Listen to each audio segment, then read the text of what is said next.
Sejam bem-vindos, meus amigos! Aqui quem fala é o narrador de suas mais intensas emoções, Heron Falco.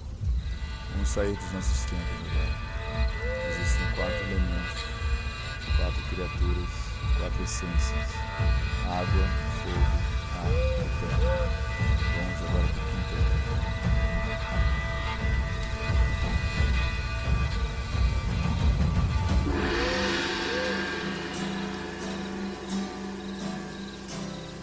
Apenas um raio de sol é suficiente para afastar várias sombras. São Francisco de Assis. Twice upon a time, in the valley of the tears, an auctioneer is bidding for bucks of fading years. And the elephants are dancing on the graves of squealing mice. Anyone for tennis, now wouldn't that be nice? Senhoras e senhores, o raio de sol do futuro, Eduardo Ávila!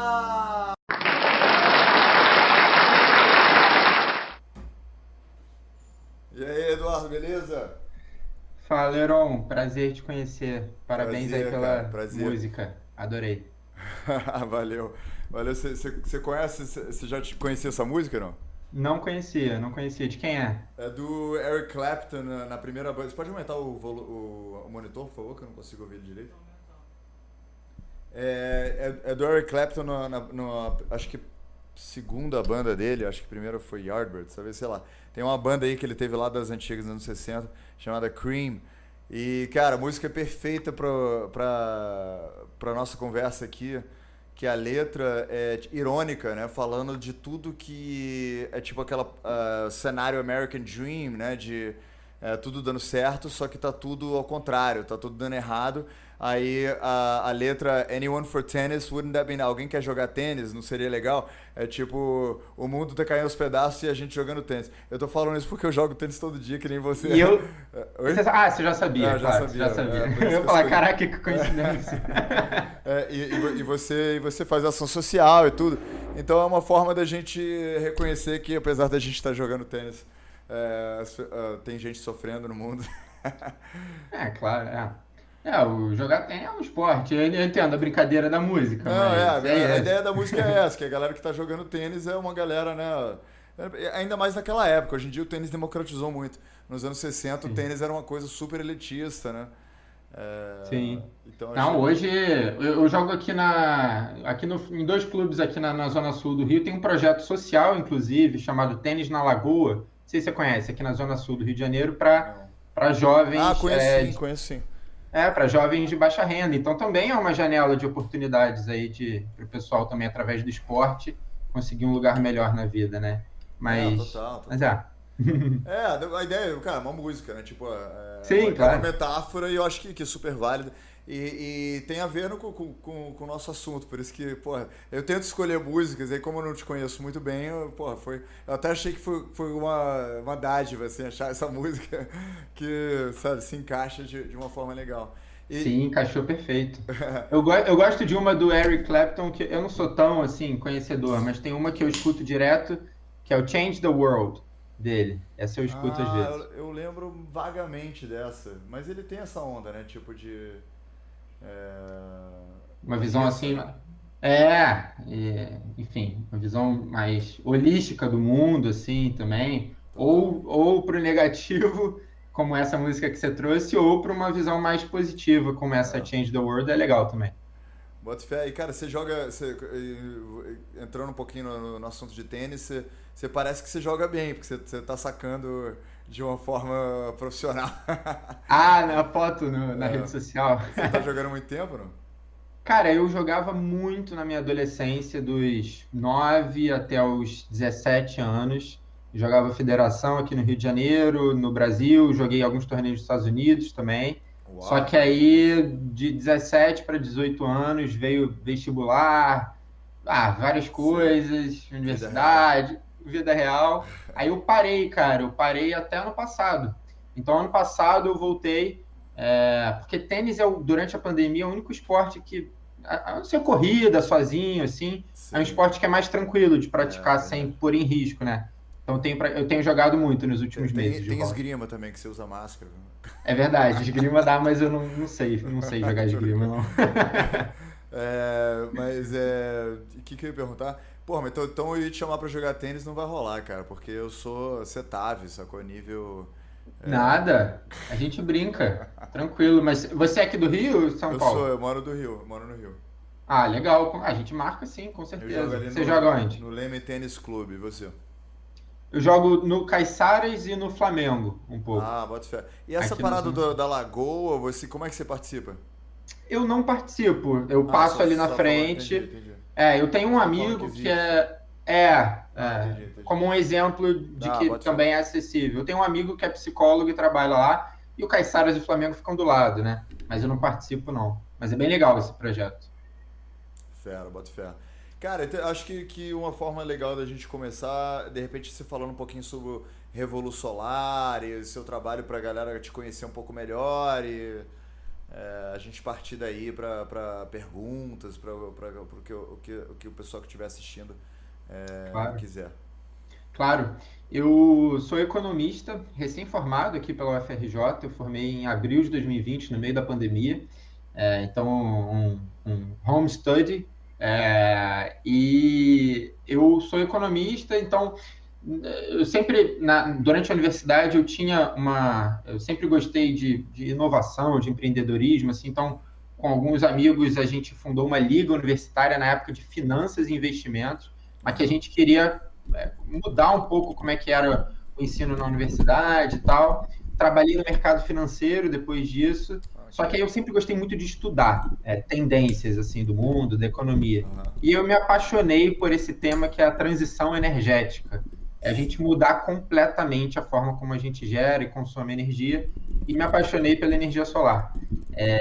E aí comecei a procurar empresas e tal, mas aí juntei com outro grupo da favela da Babilônia, aí no Leme, perto de onde você mora, e aí demos início ao trabalho na Revolu Solar, que agora está ganhando bastante força no último ano. E o que a gente faz na Revolu Solar, né? A Revolu Solar, a gente é uma ONG, então é uma associação sem fins lucrativos, e a gente busca promover o desenvolvimento das comunidades sustentável através da energia solar.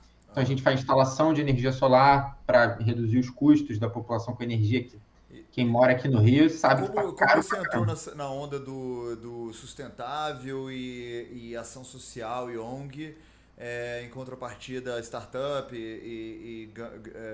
for profit, né, de lucro? Como é que foi essa transição para você ou o que aconteceu para você ir nessa direção? A gente não tem fins lucrativos na Revolução Aham. Solar, a gente é sem fins lucrativos. Desde a minha experiência com empreendedorismo universitário, a gente sempre teve Ah, esse viés social. Eu estudei numa escola também que traz muito essa perspectiva, que é o SEAT, não sei se alguém que está escutando conhece, ou se você conhece. Tem eu muito conheço. artista lá, tem muitos atores que saem de lá. Mas lá no SEAT, a gente sempre é provocada essa perspectiva mais do nosso lugar enquanto cidadão, da nossa responsabilidade social, do que a gente constrói no mundo. Então, e aqui em Aham. casa, também na minha família, sempre foi fomentado esse tipo de pensamento. E aí, desde quando a gente trabalhava com o mercado financeiro em outros projetos, a gente também trazia essa perspectiva de impacto social. O outro projeto que eu tinha chamava Impactos, Aham. na universidade também, trazia um pouco do social para o mercado financeiro e com a energia não podia ser diferente. A economia na FRJ fica ali na Praia Vermelha, no Leme, é a Aham. 500 metros ali da favela da Babilônia. E você vê um monte de gente estudando transição energética na Alemanha, na China, na Alemanha, nos Estados Unidos, enquanto a 500 metros do lado tem Caraca, uma bicho. comunidade que não tem acesso básico à energia, Cara, sabe? esse é um bom ponto, esse é um bom ponto. Que tem tudo a ver com a É, música do Anyone for Tennis. sim, A parada, a sim. galera tá jogando tênis do lado, o mundo tá desabando, né? Tipo, Eu jogo tênis e ajudo a não desabar um pouco não, também. cara, não leva, não é pessoal, tô falando Eu assim, sei, tô a brincando metáfora, a contigo. metáfora. É tipo, é isso, cara. Realmente a gente. E o Rio de Janeiro tem muito esse aspecto, né, cara? Porque É uma das. Porra, no Brasil é normal, tipo, em São Paulo, sei lá. É muito normal ter um centro que é mais abastado e periferias que são piores. O Rio de Janeiro tem uma condição que é um pouco diferente, que você tem o núcleo do maior abastecimento, abastado, né?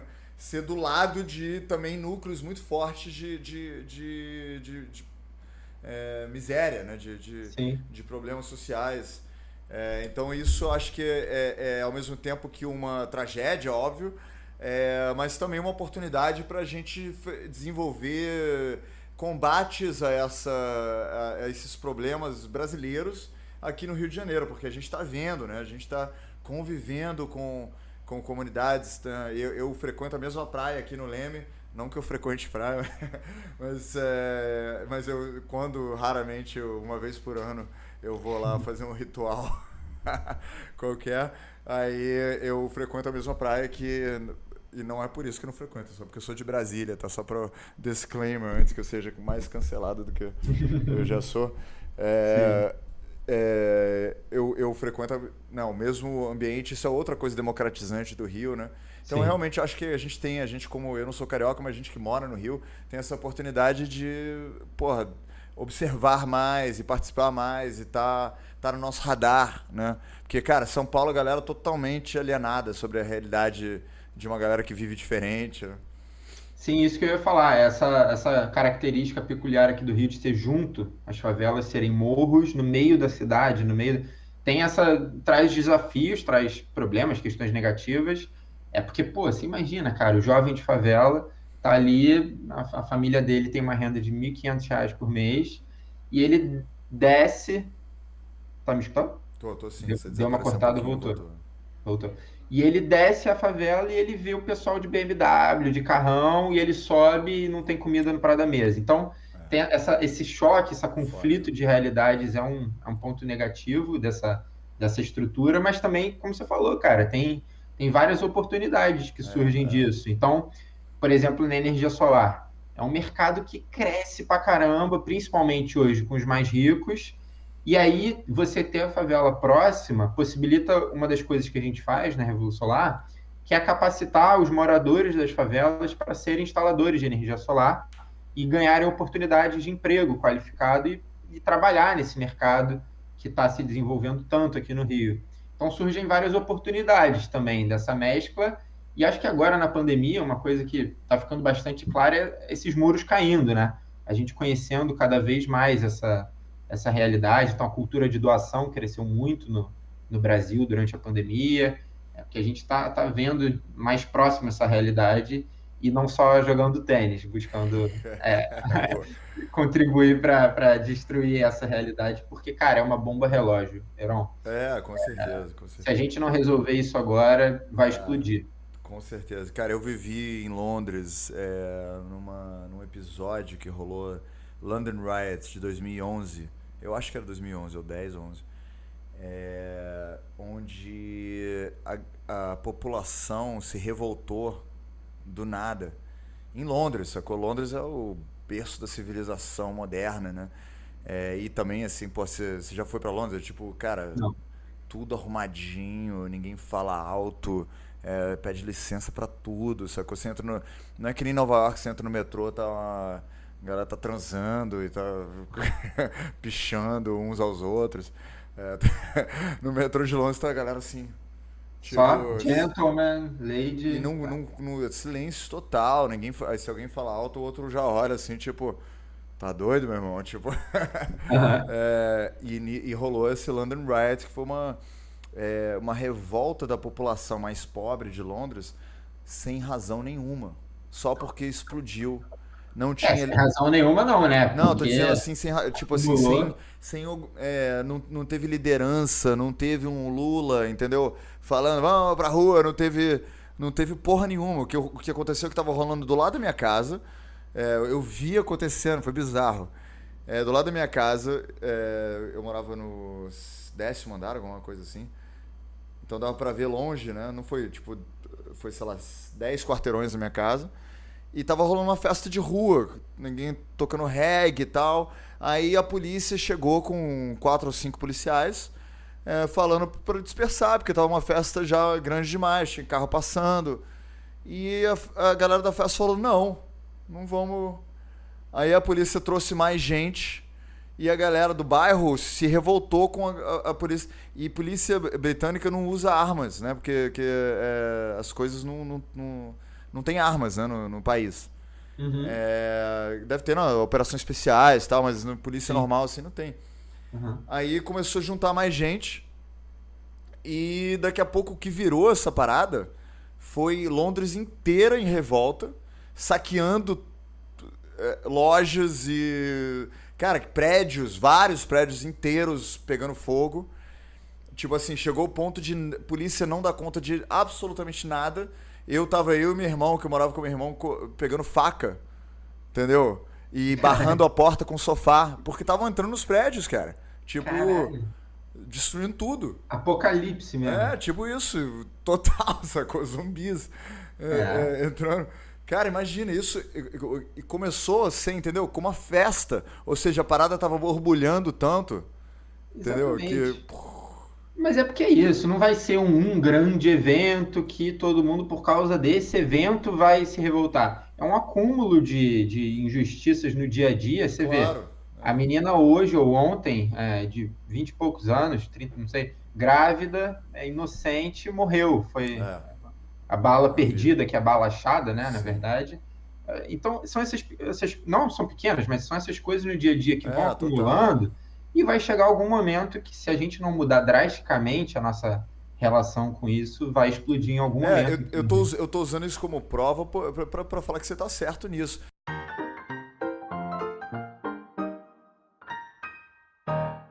Já voltamos para nossa conversa. Queremos usar esse espaço privilegiado e sua atenção especial para divulgar artistas que merecem ser reconhecidos. Além disso, queremos contribuir para o crescimento desses artistas. A cada episódio escolhemos um ganhador para divulgarmos, darmos incentivo financeiro, parcerias e oportunidades. Vote no que você gosta mais e faça uma diferença. Fique agora com os nossos escolhidos.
É só que Sim. não precisa de um catalisador. Tipo assim, lá nos Estados Unidos rolou uma coisa similar recentemente, que é o Black Lives Matter.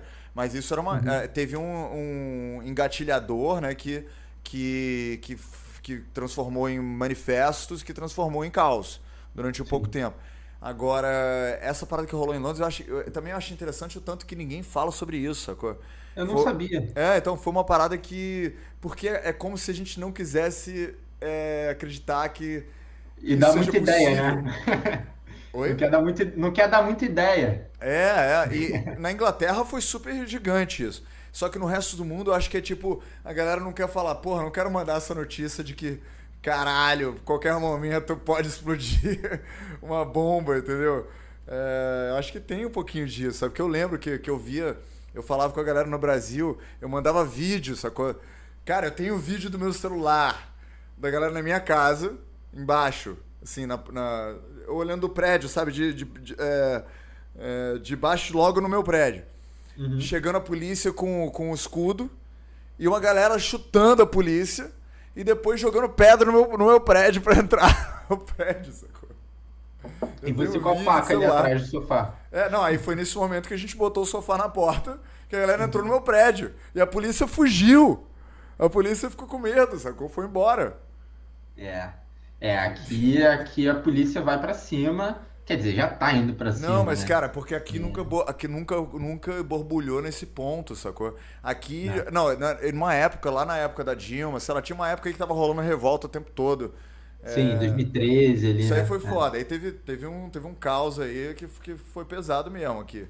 Sim. Só que eu acho que não transbordou, cara, porque Londres queimou. Aqui também queimou coisa, né?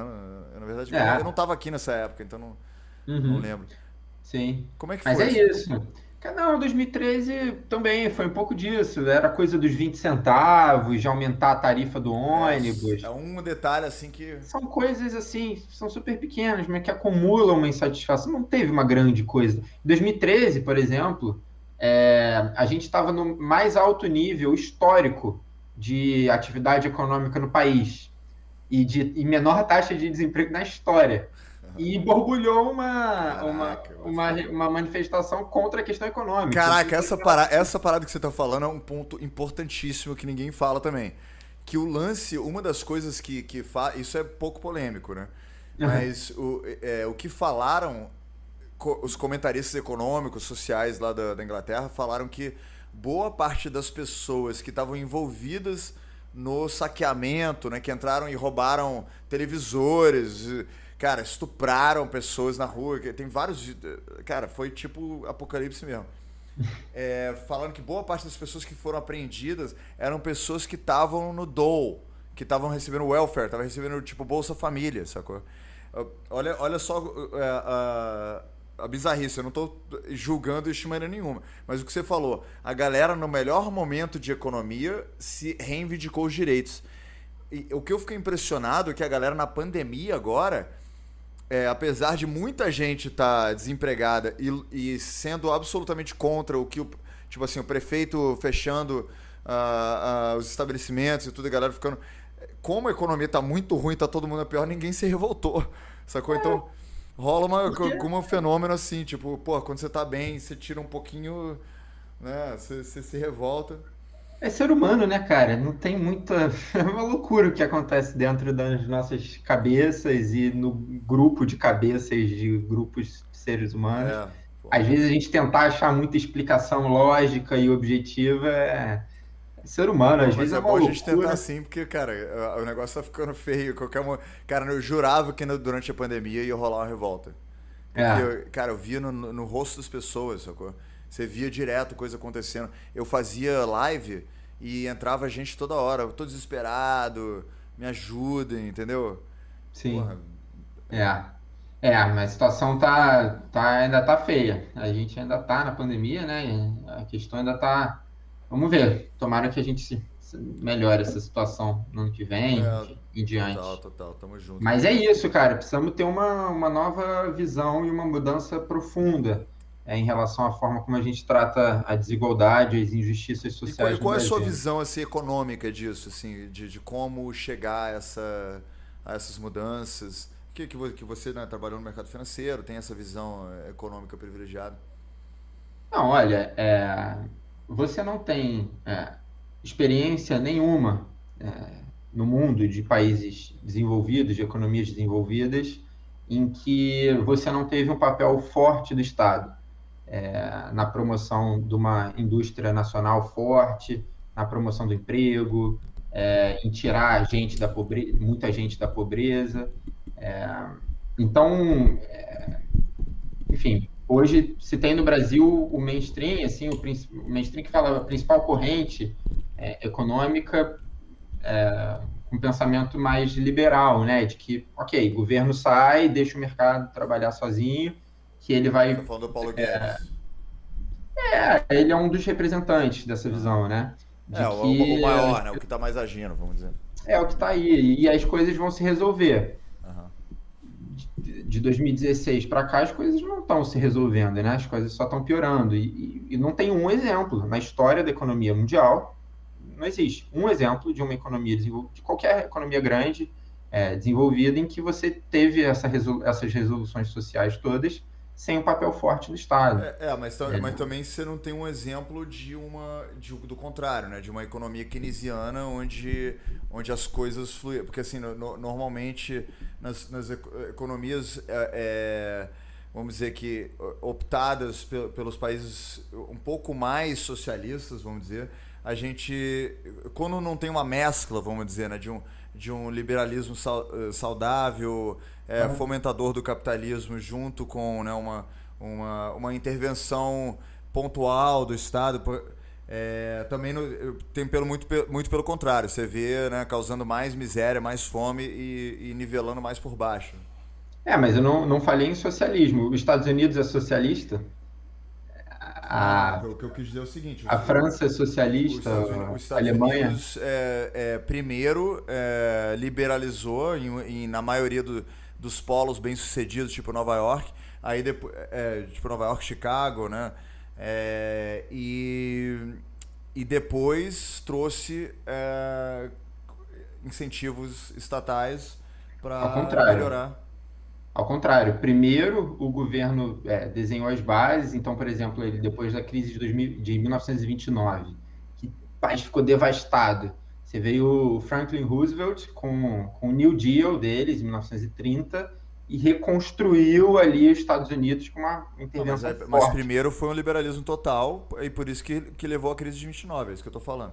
Aí já existia uma cultura no povo, né, de empreendedorismo, de autossustentabilidade produtiva. Aí depois que a coisa deu errado, entrou reparos, né, do governo. Porque assim, o que eu vejo, isso é minha opinião pessoal, né? Uhum.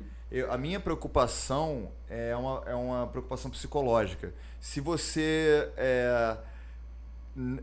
sempre segura a mão do seu filho, ele nunca vai ter coragem de andar sozinho, entendeu? Mas se o É, seu filho está caindo num penhasco, você não, vai, claro, claro. Entendeu? né? Porque você não precisa ter uma coisa ou outra. Só tô dizendo que Ah, sim, as duas coisas são importantes. Se seu filho tá sim, caindo do penhasco, aí você intervém. Enquanto ele tá caindo do penhasco, aí depois você deixa ele andar perfeito, sozinho. com certeza, Esse é o de conceito. acordo. Que muita gente acredita em uma. Não, o Estado, né, precisa estar lá segurando a mão o tempo todo. E o Brasil teve muito essa mentalidade. Desde muitos anos, na verdade, desde Vargas, talvez, teve muita intervenção do Estado. Então, por exemplo, a cultura do Brasil praticamente não anda se não tiver o Estado. Então não tem uma. Entendeu? Hoje a cultura é 100% dependente do Estado. O Estado retira isso, a galera não sabe. Tipo assim, o Walter Salles, que é filho de bilionários banqueiros, usa a Lei Rouanet pra fazer filme. Então, tipo assim, não tem ninguém que se arrisca e coloca o dinheiro pra fazer cultura, porque não é uma coisa que existe no Brasil. Sim, aí você deu um exemplo de uma coisa que eu também concordo, que deveria ser combatida. O dinheiro do Estado deveria ser para aqueles que não têm a menor condição de começar o básico e de conseguir oportunidades básicas para competir com os E outros. A também partir do momento que a gente tem, tranquilo. e também para pro público que não tem, né? Porque o que acontece no Brasil é tipo, o dinheiro vai pro Caetano Veloso e Gilberto Gil, que já tem carreiras formadas, e o público dessa galera paga R$ 300 para assistir eles. Entendeu? Tipo assim, eles Não, com certeza. fazem um Com show no Lei certeza. Rouanet, aí o público é errado e a pessoa beneficiada também é errado, sacou? Então, Sim. tipo. Não, com certeza tem disfunções e injustiças gravíssimas na condução da política estatal aqui no Brasil, com certeza absoluta, e elas têm que ser muito combatidas. Só que não dá para achar que a gente vai corrigir essas injustiças apenas com a atuação de mercado. Entendeu? Não existe um exemplo no mundo, na história disso. Então é Mas, isso. mas existe exemplo, assim, eu acho que o que. E também a gente está concordando, by the way, né? Tipo, quando Sim, pareceu que a sim. gente estava discordando, acho que era só Sim, sim. um ajustezinho. Mas eu pessoalmente venho cada vez mais acreditando numa questão psicológica social, sabe? Tipo assim, existe. Como eu dei o exemplo do filho, né? Tipo, se a sociedade brasileira não está acostumada a pagar ingressos, a, a entender que as pessoas estão se arriscando. Por exemplo, se você entende que seu primo tá se arriscando fazendo shows de música, às vezes está perdendo dinheiro, às vezes está ganhando. Na hora de ir para um show de música, você não vai pagar meia se você não for meia, entendeu? Agora, se o Estado tá pagando uma merda do Caetano Veloso, que eu até gosto da música dele, mas, porra, essa parada da Lei Rouanet e tudo mais foi uma merda. Mas, entendeu? Uma coisa que um artista que já tá estabelecido, de gravadora internacional, sabe? Com Aí certeza. você fala, óbvio que eu vou pagar meia, aí rola esse vício psicológico, né? E eu pessoalmente acredito que uma das razões, eu concordo com você, se você tirar totalmente, né, a sustentabilidade, que nem assim o Paulo Guedes tá sugerindo, muito do funcionamento é atrapalhado. Mas eu acho que é bom psicologicamente pro povo. Porque começa a gerar uma nova mentalidade, entendeu? De se virar. De tipo assim, pô, agora a gente vai ter que, se não tem cultura, vamos vestir, porque o povo não fica sem cultura. Isso é fatual, assim, desde a era pré-histórica, entendeu? Sim. Mas, Verão, aí a gente está falando.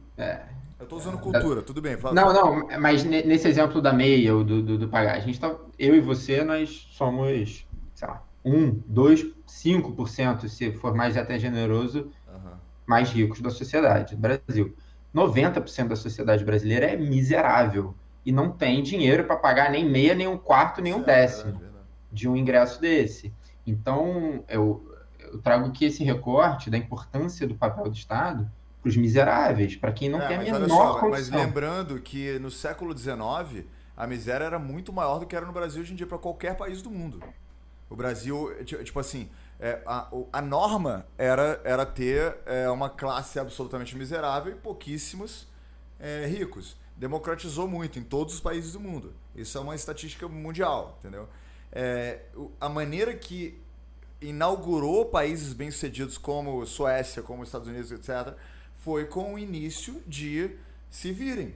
Esse é o ponto que eu tô falando. A gente não teve esse. Bom, teve na época do Império, né? Mas depois disso a coisa. Tanto que na época do Império a gente era mais bem sucedido. Depois que entrou, vamos dizer, governos demagógicos, etc., o Estado cresceu muito a intervenção e a manipulação e a corrupção. O que eu acho que aconteceu foi que a gente ficou aleijado como sociedade, entendeu? E eu acho que a gente tem que fazer fisioterapia para aprender a andar. E isso é doloroso, entendeu? Porque em outras sociedades, tipo assim, você não tem dinheiro para pagar ingresso, mas sua alma precisa de entretenimento. Então alguém lá da comunidade vai fazer malabares e você vai pagar centavos e isso vai crescer para virar Cirque du Soleil, entendeu? Que esse é o processo que toda civilização evoluiu. Nunca foi uma instituição assim, pessoas bem intencionadas que se juntaram e fizeram um plano para ajudar as pessoas. Entendeu? Isso nunca houve na história da civilização. O que houve sim foi, depois que a coisa já estava engrenando e houveram problemas com a queda da Bolsa de 1929, por causa de um Estado forte, bem resolvido, intervenções estatais para reparar algumas coisas e crescer. Não para fazer a coisa funcionar do início, entendeu? Para construir um básico. Acho que acho que é o nosso ponto de convergência aí. Para criar um básico, a ideia do estado de bem-estar social, na Suécia, nos Estados Unidos. Todo mundo é um básico aqui para conseguir comer, enfim, ter alguma educação de qualidade, ter um básico de saúde, e a partir daí, concordo contigo, se virem, cada um tem suas especificidades, um vai gostar de ser ator, o outro vai gostar de trabalhar com energia, com engenharia, com tal, cada um segue as suas individualidades e busca suas oportunidades, mas com o básico. E esse básico, não vejo outra forma senão o Estado a dar esse básico, e aí depois... só que o problema é, tipo assim, esse básico, tipo assim, qual que é o básico, né? Isso que as pessoas não concordam qual que é o básico. Porque nesse argumento do básico que começam coisas como Lei Rouanet. Aí o governo, o regime atual vai lá e sequestra essa lei, né, que é criada com as melhores das intenções e cria uma máfia em cima disso.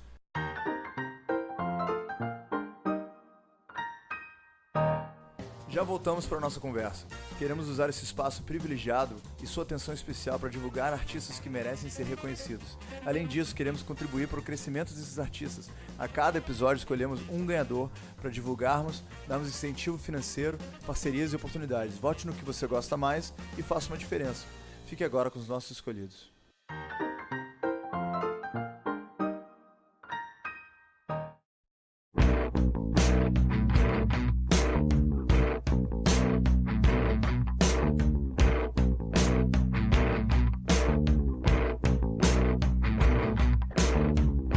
Olhando aquele surdo mudo, tentando descobrir o que se passa em sua cabeça sem barulho.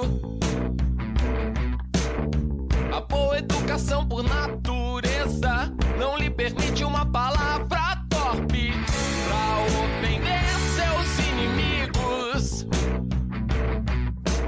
Nunca ouvirá uma canção no rádio que fale de amor ou de eu fico olhando aquele mudo surdo, pensando em como é atrofiada aquela língua sem fonemas. Um surdo mudo não incomoda ninguém, é sempre desapercebido. Um surdo mudo não incomoda.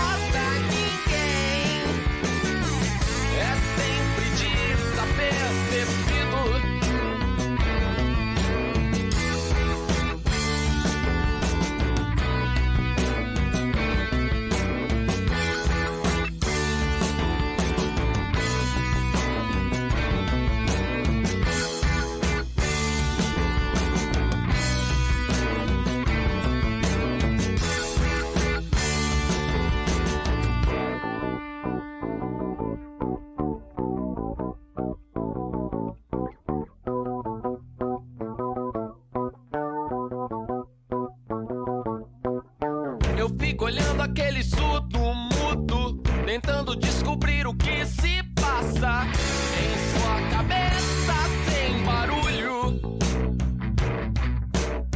A boa educação por natureza não lhe permite uma palavra torpe pra ofender seus inimigos. Nunca ouvirá uma canção no rádio que fale de amor ou de tristeza. Eu fico olhando aquele mudo surdo, pensando em como é atrofiada aquela língua sem fonemas. Um surdo mudo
Uma educação pública de qualidade é básico? Não acho porque a definição, eu fiz uma entrevista com o Cristóvão Buarque e o Cristóvão Buarque, a coisa principal, tipo assim, que ele vive por isso é a educação pública, né? Uhum. Só que a gente definiu juntos na entrevista que existe uma diferença entre educação estatal e educação pública, tá? E também concordar com, primeiro, qual que é essa diferença, e segundo, o que está sendo, o que exatamente é o básico disso, entendeu? Tipo assim, alfabetização, eu concordo que certos conceitos, tipo assim, matemática básica, né, para as pessoas poderem se virar. Aí depois disso, coisas que tem a ver com cidadania seriam mais básicas e nem tá no currículo, né? Tipo, aprender a pagar impostos, a fazer imposto de renda, as leis de casamento, né? Que a maioria da população passam por isso e não é ensinado, né? Sim. De separação, de sustentação de pessoas. Então, o que eu quero dizer basicamente é que eu concordo, só que o problema é as definições. E no momento que não está constitucionado, que não está na Constituição, essas definições leva o governo sequestrar e criar máfias em cima, entendeu? Com certeza. Não, e olha, desde que o diálogo seja assim, de ideias, vão surgir argumentos dos dois lados e é um debate que eu acho que é produtivo e rico. Só que o que a gente está vendo hoje no mundo, no Brasil principalmente, não é esse diálogo, né? Esse debate de ideias e tal. Então, desde o momento que eu não concordo tanto com você em relação a isso, mas é isso. Estamos aqui dialogando e concordo em discordar. Mas, por exemplo, trazendo o assunto para a pauta do assunto para a energia solar, que é onde eu mais tenho atuado e conheço.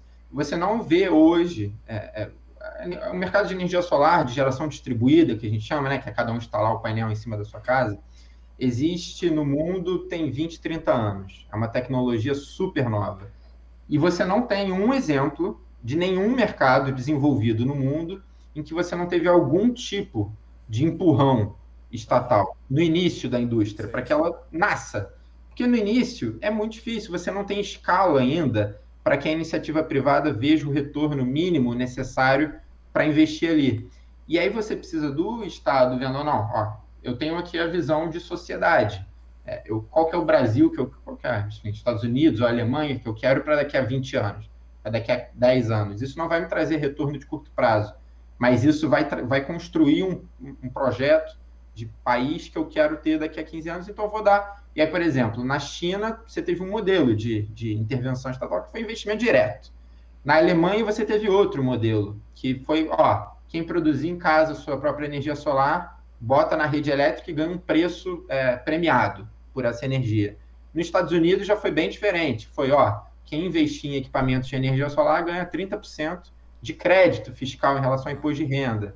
Então teve diferentes formas... Mas sabe que também só tem o ponto de que alguma parte disso... isso também não é para discordar, não. É como se... para a gente poder aprofundar o assunto. Uhum. Alguma parte disso é porque os países têm uma certa competição entre um e o outro. E, por exemplo, carros elétricos, né? Se carro elétrico é o futuro, alguns países vão ficar para trás. Então, às vezes não é fomentando a indústria para poder ajudar as pessoas, etc. Muitas vezes é vendido como isso, né, para ganhar votos ou para a parada se viabilizar. Mas, em termos práticos, as pessoas, as economias dos países não querem ficar para trás no cenário mundial e fomentam certas indústrias quando convém, entendeu? Não é porque convém para os pobres, porque muita coisa aí poderia convir para os pobres e não é feito. Agora, quando está no cenário, tipo, inteligência artificial, carros elétricos, energia solar, que é uma coisa que é estabelecida, que é o futuro, aí as pessoas começam a ajudar um pouco. Só que no Brasil nem isso, né? Não, é isso que eu ia puxar. Aqui no Brasil não tem ainda, a gente não tem hoje essa visão de qual é o Brasil que a gente quer para a década, qual que é o projeto que a gente tem de Brasil, onde a gente quer estar no mundo, nesse novo mundo do século XXI, né? Como é que a gente quer se posicionar? Não vejo ainda essa visão macro do Brasil e faltam incentivos. Então, trazendo aqui para a energia solar no Brasil, hoje não tem incentivo nenhum. A gente está na raça, fazendo com os recursos que a gente tem e, enfim, mas é isso. E como está o cenário da energia solar no Brasil hoje? Tipo assim, o que você vê comparado com como está no mundo, né? Como que você vê os próximos 5 anos, esse tipo de coisa? Cara, o Brasil tem um potencial, Heron, fantástico de energia solar. Em Florianópolis, que é o lugar que tem menos irradiação solar no Brasil, lá tem 4 vezes mais irradiação solar do que o melhor lugar da Alemanha, que é um dos líderes do mundo. E a Alemanha está 10, 11 vezes na nossa frente. Não é nem 7-1, é um 14-1 que eles estão na nossa frente. Então é uma loucura. O Brasil tem o potencial de ser o líder em energia solar no mundo, de ser o protagonista nesse novo mercado, só que a gente ainda está começando a caminhar. O mercado surgiu no Brasil em 2012, quando surgiu a primeira regulação desse mercado no Brasil, que permitiu que as pessoas instalassem energia solar em casa, injetassem na rede e serem remunerados por causa disso. Aí foi aí que começou o mercado. E aí ele cresceu exponencialmente desde 2012. A gente acabou de bater 600 mil casas e pequenos comércios com placas de energia solar no Brasil, só que num universo de 85 milhões de unidades consumidoras. Então a gente não tem nem 1% ainda aí do potencial que a gente pode ter no Brasil. Eu acredito sim que, cara, com incentivo do governo vai ter mais, mas sem incentivo também hoje já é um negócio muito lucrativo, energia solar. Tem um relatório novo da Agência Internacional de Energia que mostra que a energia solar é a fonte de eletricidade mais barata da história em todos os países do mundo. E porque você instala a placa ali, ela dura 25 anos sem fazer manutenção, gerando energia de graça para você. E aqui no Rio de Janeiro, onde a gente está, a conta de luz aumentou 106% na última década. A inflação foi de 70%. Então, mais que dobrou o custo da energia convencional aqui no Rio. Adivinha quanto mudou o preço dos equipamentos de energia solar nesse mesmo período? A conta de luz ficou 106% mais cara, os custos dos equipamentos de energia solar ficaram 90% mais baratos. Então, é uma energia cada vez mais cara e a outra cada vez mais barata. Total. Então, faz sentido, né? Que uma está crescendo a escassez e o outro... Tipo assim, a gente tem alguns milhões de anos ainda de sol, né? Porra, tem um livro, cara, que é... Aqui, ó. Não sei se você conhece esse cara, Eduardo Gianetti. Tem esse livro, Trópicos Utópicos, dele, que é legal para o pessoal ler. São algumas crônicas que ele faz e que ele fala ali, ele fala como a planta tem esse dom da fotossíntese, né? De aproveitar a luz do sol e criar a sua própria energia, e a gente, ser humano, com todas essas máquinas, ainda não aproveitou isso. Burro pra caralho. E a gente tem mais estoque de sol, nessa mesma crônica ele fala, no mundo a gente tem mais estoque de sol do que gás, carvão, petróleo, urânio, tudo combinado.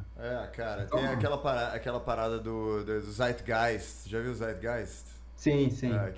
Aquele Jacques, qual é o nome dele? Jacques Fresno, que ele tem aquele sonho, né, se uma humanidade fosse da maneira que devia ser, eu adoro isso. Tipo, a gente teria um trem de Nova York até Beijing que duraria 2 horas, sacou? A gente tem tecnologia para fazer isso. Imagina.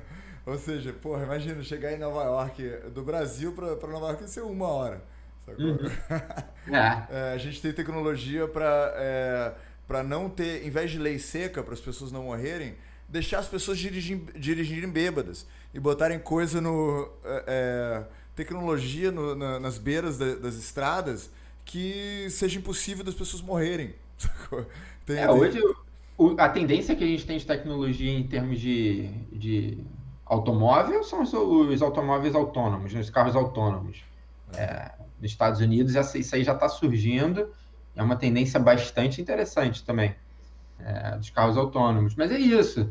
Da energia solar hoje já é uma opção super viável economicamente, super vantajosa economicamente, só que para os mais pobres tem uma barreira estrutural, que é a questão do investimento inicial, porque elas duram 25, 30 anos, Só que você precisa botar o dinheiro de cara, né? Aham. Para investir nela, ou você acesso a crédito para conseguir um financiamento. E esse pessoal de baixa renda não tem.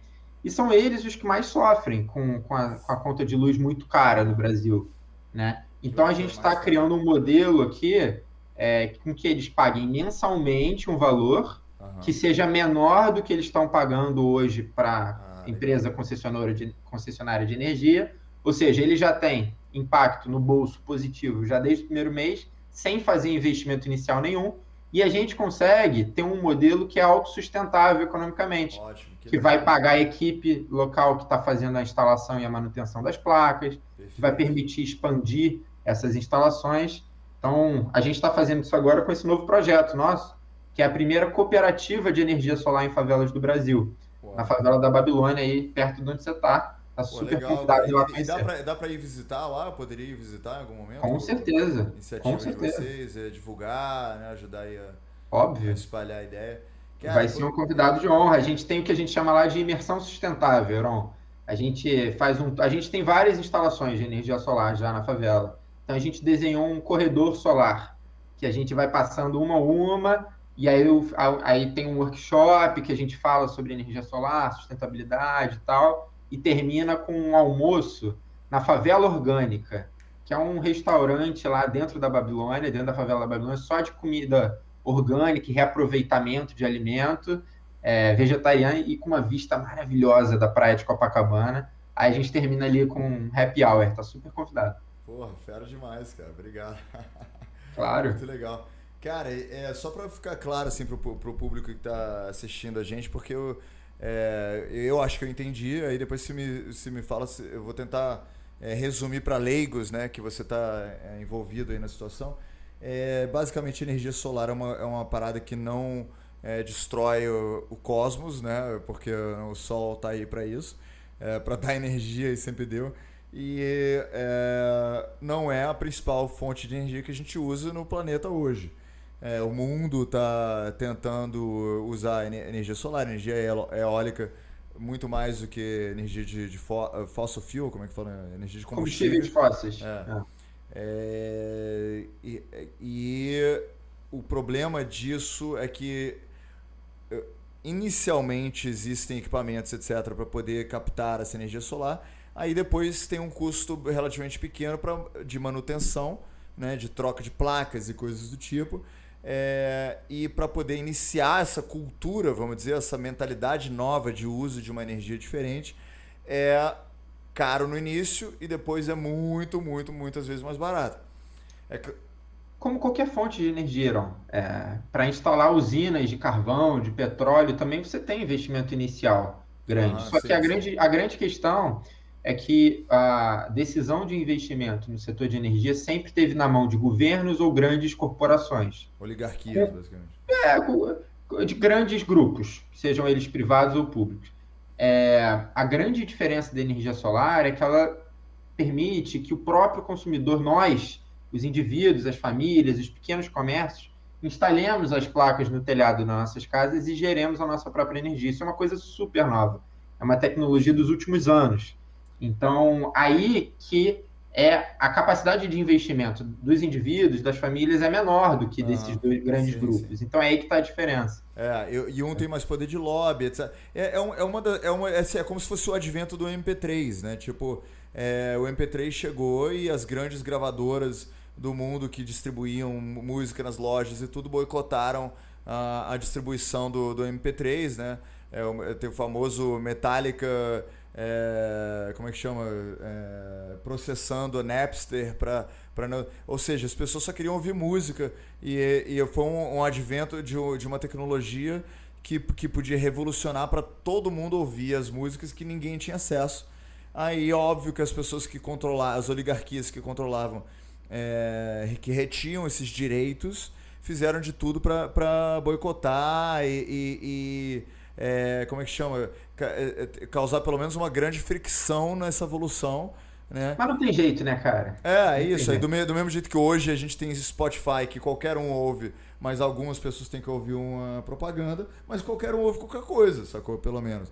Então a gente vai chegar em algum modelo, né, que todo mundo vai ter essas placas solares, só que vai ter que ter alguma algum custo por isso. Aí você está oferecendo, eu estou resumindo assim para a gente poder Perfeito. criar uma forma, vamos dizer, leiga, né, de entender isso.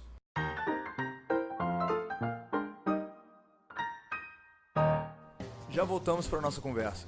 Queremos usar esse espaço privilegiado e sua atenção especial para divulgar artistas que merecem ser reconhecidos. Além disso, queremos contribuir para o crescimento desses artistas. A cada episódio escolhemos um ganhador para divulgarmos, darmos incentivo financeiro, parcerias e oportunidades. Vote no que você gosta mais e faça uma diferença. Fique agora com os nossos escolhidos.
Deixa eu desenhar um pouquinho da história para o pessoal entender aí. A eletricidade foi inventada no final do século XIX. Antes disso, não tinha eletricidade no mundo. Teve inclusive um filme aí que o pessoal pode ver, A Batalha das Correntes. A Batalha das Correntes, que é o Thomas Edison contra o Nikola Tesla. Eles foram os caras ali que começaram a inventar, um tinha um modelo, o outro tinha um modelo. Os caras, na última década do século XIX, ali eles botaram eletricidade. O Nikola Tesla também tá junto, mas é o Westinghouse, como é que é o... Isso, exatamente. Coisa assim. O Westinghouse, isso. Mas o Thomas Edison... É porque o Tesla também tá nessa. Aí qual que... Desculpa, continua. Não, exatamente isso. E dessa loucura toda desses caras, desses gênios do final do século XIX, a Batalha das Correntes, surgiu a energia elétrica no mundo. Uhum. E aí, ao longo do século XX, ela foi se difundindo e sendo incorporada na economia nesse modelo em que a gente gera energia de forma centralizada numa escala gigantesca. Grandes usinas termoelétricas, o que é termoelétrica? É queimar carvão, queimar gás, queimar petróleo, numa escala gigantesca, aproveitando o que os economistas chamam de economias de escala, ou seja, tendo um custo menorzinho, e foi se difundindo, foi entrando nas nossas casas. Criou o industrialismo, né? Tipo assim, exatamente. Se não fosse isso, aí isso é o potencial, né? De se a gente começar a usar energia solar, é o potencial de tanto de mais energia que pode ser consumido no mundo, né? Exatamente. Boa parte do custo, assim, é porque as pessoas às vezes não param para pensar isso. Quando você vai num restaurante, você tá pagando para a energia ficar ligada, sacou? Também. Se for mais barato, o restaurante também vai ser a comida que você vai consumir e o restaurante também é mais além disso. Tipo, o restaurante tá comprando frango que ele tá te entregando as coxinhas de frango, a fazenda tá cobrando essa energia lá disso também. Então o mundo inteiro vai ficar mais barato. Com certeza, a energia barata é o grande motor do desenvolvimento econômico moderno. Você tem, para os comércios aqui no Brasil, o primeiro, ou o segundo, ou o terceiro maior item de custo é a energia elétrica, sempre. Se não é o terceiro, em um ou outro vai ser o quarto. Mas é sempre primeiro, segundo ou terceiro. E principalmente aqui no Rio, que está uma loucura o preço de energia elétrica aqui no Rio. Para as casas também e tal. Mas o que aconteceu, Heron? Desde a década de 60, a gente vê esse processo de industrialização muito forte no mundo. E aí a gente estava baseado sempre na geração de energia elétrica por esses combustíveis fósseis. E eles são muito poluentes para a atmosfera, para o mundo. Eles começaram a emitir... Então, se você vê a curva de emissão de gases de efeito estufa, que é um gás poluente para a atmosfera, estava aqui assim, ao longo da história da humanidade. Século 17, 18, 19, aí 20, aí década de 60, do século 20 até... Foi assim, a coisa explodiu da década de 60 até hoje. E aí está causando todos os efeitos negativos climáticos que o pessoal conhece pela emergência climática, todas as mudanças climáticas que a gente está vendo. E o principal causador disso a nível global é a geração de energia a partir de combustíveis fósseis. Aqui no Brasil é o segundo, o principal causador. O principal é a questão do uso da terra e das florestas. Mas aqui no Brasil, a gente tem uma matriz energética, que chama como é que a gente gera a nossa energia, que até que é limpa comparado ao resto do mundo. Hidroelétrica e tal. 2/3 da nossa energia elétrica vem de hidroelétricas. Elas não emitem esses gases poluentes, mas elas têm outros efeitos negativos gravíssimos, de inundação de comunidades ribeirinhas. Agora, como é... Desculpa. Vai falar. Cara, tem uma outra parada que acho que é essencial, que entra nessa parada da quebra do monopólio das máfias e corrupção brasileira, né? Que que como já está estabelecido, né? Eletrobras, Light, essas paradas todas, esse monopólio gera um custo muito, muito maior. No momento que você permite as casas individualmente, vamos dizer, ditar o próprio destino energético, né? Ditar o próprio destino em termos de energia elétrica, você abre a oportunidade, aí entra no começo da conversa, né? De competição, você quebra monopólios essenciais, porque beleza, a hidrelétrica é limpo, então esse lado é bom, que muitos lugares, né? Tipo na Inglaterra, Manchester é uma coisa é Uhum. horrível. Pelo menos a gente tem isso de bom. Mas aí tem esse outro lado, né, que é essas oligarquias, essas companhias muito fortes, ligadas a máfias estatais e coisas do tipo, que a energia elétrica quebra totalmente, que fala, porra, agora, né, se vira e você pode criar novas empresas, que nem vocês estão fazendo, né, com a Revolução Solar, abrindo possibilidade para pessoas não serem escravas desse sistema oligárquico, né? Pessoas que nunca seriam, nem por conhecimento próprio, nem por recurso próprio, capazes de lutar contra essas corrupções e coisas do tipo. Essa é a grande revolução solar que a gente chama, Heron. O setor de energia tradicionalmente desse jeito que eu falei, centralizado, com grandes grupos, distante da gente, concentrado numa fonte. E agora a gente está tendo a oportunidade de cada um botar as placas solares na sua casa, economizar na conta de luz, gerar a sua própria energia, os vizinhos ganharem empregos para trabalhar nesse setor, porque tem um outro dado que é super importante, que a fonte de energia solar, entre as fontes de energia renovável todas, hidrelétrica, eólica, biomassa, todas essas, é a que mais gera empregos entre todas. E são empregos locais, onde as placas são instaladas, e de qualidade, que pagam bem mais do que a média de salário da economia. Porque Então, você é tem uma que instalar, a hidrelétrica você constrói e bota 2 caras lá operando, né? Exatamente. Então você precisa do cara para instalar, do cara fazer manutenção, do engenheiro para estar no software ali, do cara para vender, do cara para administrar, precisa de muita coisa, da manutenção e tal. Então tem oportunidades fantásticas com essa revolução solar que a gente chama, só que a grande coisa é que até agora essa revolução solar está num nicho pequeno da sociedade, quem tem o capital inicial para investir nessas placas. Porque historicamente a gente não investia nas usinas, a gente paga mês a mês a nossa conta. E a grande revolução solar que a gente vê é, além dessa questão ambiental, além desse empoderamento do consumidor, também a gente levar essa fonte de energia e essa transição energética para quem mais precisa dela, que são os mais pobres, e é isso que a gente está buscando fazer aqui nas favelas do Rio. Bota fé. Cara, Eduardo, muito bom te receber aqui no nosso programa. Eu acho que a gente teve uma conversa super elucidadora, pô, sobre economia, e acho que muita gente está se beneficiando de nos ouvir para entender detalhes importantes, né, de como funcionam essas paradas de verdade e o que a gente deveria estar lutando para construir um futuro para o Brasil, onde tudo seja mais barato. Isso para mim é uma coisa que, tipo assim, às vezes a gente luta por, sei lá, igualdade de gênero antes de comer, né? Antes de né, poder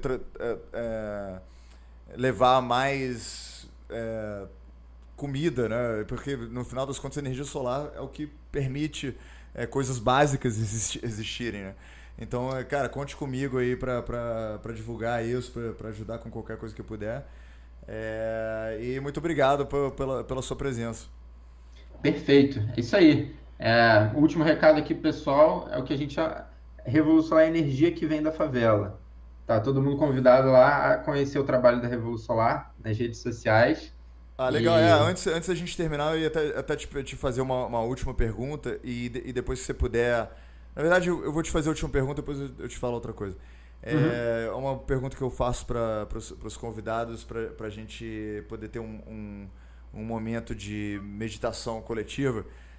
Eu queria te perguntar para você, Eduardo Ávila, nesse momento, qual que é a coisa mais importante nesse mundo? Qual que é a coisa mais... Eu acho que é empatia, diálogo, que nem a gente teve aqui, sabe? A gente não concorda em tudo, né? No como, a gente concorda no fim que a gente quer, e a gente conseguiu um entender o lado do outro e conversar e dialogar e trocar ideia. Então acho que hoje no mundo, principalmente no Brasil, está faltando diálogo, isso é bastante importante. Concordo total. Tamo junto nessa. Então, se você Show. puder terminar só falando onde encontrar vocês, como é que as pessoas podem contribuir, participar. Perfeito. Ó, galera, estamos em todas as redes sociais lá, Revolusolar, Revolução Solar. Nosso site lá tem um botão de doe, revolusolar.com.br/doe. É importante para a gente dar amplitude a esse impacto social que a gente gera. e estamos sempre postando vídeo lá dos bastidores. A gente está construindo essa que é a primeira cooperativa de energia solar em favelas do Brasil. A gente mostrou lá vídeos das placas chegando, das placas subindo na favela, do pessoal instalando no telhado, o pessoal nas janelas da favela vendo as placas sendo instaladas, vislumbradas. Está lá nas nossas redes sociais, então convido todo mundo a acompanhar nosso trabalho por lá.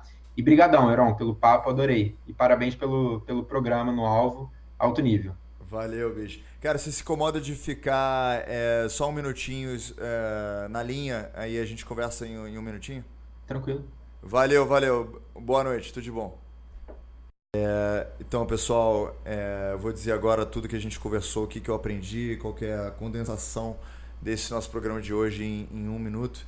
E antes eu só queria pedir para todo mundo nos seguir e entrar nos canais todos, @EronFalbo, eronfalbo.org, e ajudar a gente a manter o programa rodando aí com energia solar. Mentira, ainda não, mas a gente trabalha nisso. E o que eu aprendi com o Eduardo hoje é que, cara, a gente pode realmente... Na verdade, eu concordo muito com ele, né? Que essa é um dos pilares do nosso programa, a razão que a gente faz isso aqui é para fugir dessa polarização de opiniões diferentes e a gente poder ter diálogos sem entrar em detalhes, né? A gente não precisa... eu sou um pouco obcecado com criar sínteses e tentar concordar, mas eu acho que realmente a gente não precisa concordar sempre. Acho que a gente pode simplesmente, como ele diz, concordar e não concordar e partir para os pontos que a gente sim concorda e que são os relevantes, porque o importante é que a gente esteja sempre discutindo formas de melhoria e deixar esse diálogo, essa porta, essa arena aberta para a resposta certa um dia nascer e não para a gente estar certo, né?